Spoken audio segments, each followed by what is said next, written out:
मैं एक अगला सवाल आपसे पूछना चाहता हूँ सर, डायरेक्ट सेलिंग इंडस्ट्री के बारे में। Being into direct selling industry from the last so many years, आपका क्या ओवरव्यू है? क्योंकि मुझे ऐसा लगता है कि यू कैन विन जितनी उन लोगों ने पढ़ी होगी जो direct selling, network marketing industry का हिस्सा है, मल्टी लेवल मार्केटिंग का हिस्सा है, वो किताब किसी और ने इतनी नहीं पढ़ी होगी। और शायद बहुत सारे लड़के लड़कियां ऐसे भी हैं जो वो किताब पढ़ के डायरेक्ट सेलिंग में अपना भविष्य बनाते हैं। आपका ओवरव्यू क्या है इस पूरी की पूरी इंडस्ट्री के ऊपर, और आप कैसे इस इंडस्ट्री का भविष्य देखते हैं अगले 10-15 साल में? मेरे हिसाब से I have one of the highest respect for direct selling industry. Highest respect.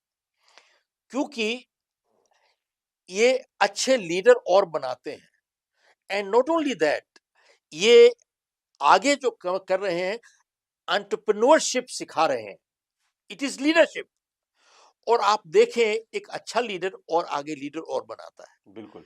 घटिया लीडर फॉलोअर बनाता है। जानते हो कि असुरक्षित इतने होते हैं इनसिक्योर। कि ये सीख जाएगा मेरा क्या होगा, ये सीख जाएगा मेरा क्या होगा। वो खाली एक देखते हैं, एक कटोरा है, इतना कटोरा है, ये नहीं समझते कि एक ये तो समुंदर है भाई, इस समुंदर में कभी खत्म होने वाला है ही नहीं। तो वी मस्ट अंडरस्टैंड। तो मेरे हिसाब से डायरेक्ट सेंडिंग जो कॉन्सेप्ट है, I think it's a great concept. मैं आपको बना रहा हूं, सिखा रहा हूं, आगे डाउन लाइन है मेरी। डाउन लाइन में 3 4 5 आदमी को एक, चाहे हम लोग आगे लेते हैं, वो आगे डाउन डाउन लाइन को लेते हैं, आगे लेते हैं, आगे लेते हैं। This is entrepreneurship. This is wonderful. मेरे हिसाब से I think conceptually it's a great industry. ईमानदारी से, सच्चाई से किया जाए तो ये बहुत दूर तक इंसान को ले जा सकती है। दुख की बात यह है कि कई लोग बहुत शॉर्ट साइटेड होते हैं। खाली वो दो चीज बेची, इसके पैसे उखाड़ लिए, इधर पैके उखाड़ लिए, इधर से उखाड़ लिया करके, इस that is not the far sighted way. ये दूरंदेशी नहीं है, ये बहुत छोटी सोच है। बट ईमानदारी से इसको अगर किया जाए तो मेरे हिसाब से it is one of the great marketing concept. बहुत अच्छा मार्केटिंग कॉन्सेप्ट है। It's a great leadership concept. It's a great concept दुनिया भर में बेरोजगारी को हटाने का क्या इससे बात बहुत अच्छा तरीका है, ताकि ईमानदारी से आप 4 पैसे कमा सकते हो। And that is a very good thing. So I personally feel, I endorse this kind of a work concept. It's phenomenal. सफलता के लिए हमको दो चीज चाहिए। We need the skill and the will. Skill and will, एक के बिना दूसरा अधूरा है। ठीक, दोनों चीज जरूरी है, लेकिन इन दोनों में से विल की अहमियत थोड़ी ज्यादा ज्यादा? है स्किल से। क्यों? चैंपियन बॉक्सर जब गिर गया था वहां पे, and the referee was counting him out, at that time वो कहता है, उस time it was not my skill जिसने मुझे उठाया। What skill? He already skill ने तो बीट, गिरा दिया। गिरा दिया।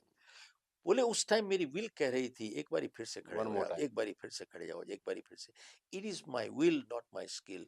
तो अक्सर जब पूछते हैं ना, स्किल और कॉम्पिटेंस में फर्क क्या होता है? स्किल होती है काबिलियत, skill is only your ability, and competence is skill along with the ability and the willingness to do the job. Perfect. बहुत से स्किलफुल लोग हैं, they are totally incompetent. And आज की तारीख में आप देखिए अमेरिका में, do you know what is the third biggest cause of death? It is medical negligence. Medical negligence. वो क्या है नेग्लिजेंस का मतलब? Doctors have not done the job properly, attitude is bad. एक डॉक्टर से दूसरे ट्रांसफर में उन्होंने पूरी इंस्ट्रक्शन ठीक से नहीं दी, गलत दवाई दे दी गई। This is the third biggest cause of death in US. India में तो इससे बहुत 10 गुना ज्यादा होगा, हमारे पास तो स्टैटिस्टिक्स ही नहीं है। तो हाल ही में, अबाउट 2 वीक्स अगो, मैंने मौलाना आजाद मेडिकल कॉलेज में, they invited me to address about 1,000 doctors there from all over the world आए हुए थे, एलुमनाई मीट थी इनकी। तो वहां पर अमिताभ कांत भी आए हुए थे वहां पर, दे फ्रॉम नीति आयोग। तो बहुत बड़ी बात हो रही थी स्किल डेवलपमेंट, क्योंकि सरकार ने बहुत पैसा लगाया है स्किल डेवलपमेंट। तो जब मैंने बोलना शुरू किया तो मैंने कहा कि भैया देखिए, कोई भी ऑर्गेनाइजेशन है, संस्था है, and countries, they are not built on skills, they are built on character. they are not built on skills, they are built on character. आप 150 करोड़ रुपया लगा दिया, लेकिन countries don't build on skills. तो मैंने कहा कि एक अगर काबिल डॉक्टर होगा, उसका चरित्र नहीं होगा, वो झूठियां सर्जरी करेगा, झूठे प्रोसीजर करेगा, और उसके लिए एक बीमार आदमी बीमार नहीं है, पेशेंट नहीं है, बल्कि टारगेट है। एक स्किलफुल वकील होगा जिसका चरित्र मिसिंग होगा, जो मैटर 5 हियरिंग में खत्म होता है, 500 हियरिंग लटका के ले जाएगा, लटका के निचोड़ेगा आपको बैठ के। एक जज जो स्किलफुल है लेकिन चरित्र मिसिंग है, वो आपको फैसले देगा, इंसाफ नहीं देगा। जो आईएएस आईपीएस ऑफिसर है, स्किलफुल है लेकिन चरित्र मिसिंग है, वही खुद गुंडा बन के माफिया बन के बैठ जाएगा, आपको परेशान करेगा। साहब यही कुछ हो रहा है, यही कुछ हो रहा है। तो अगर एक कोई संदेश किसी को ले जाना है हमको, तो we have to make sure character building is crucial, More that is important. much more important than anything else.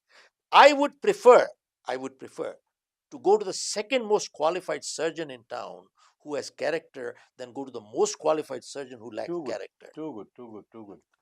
So this is a very crucial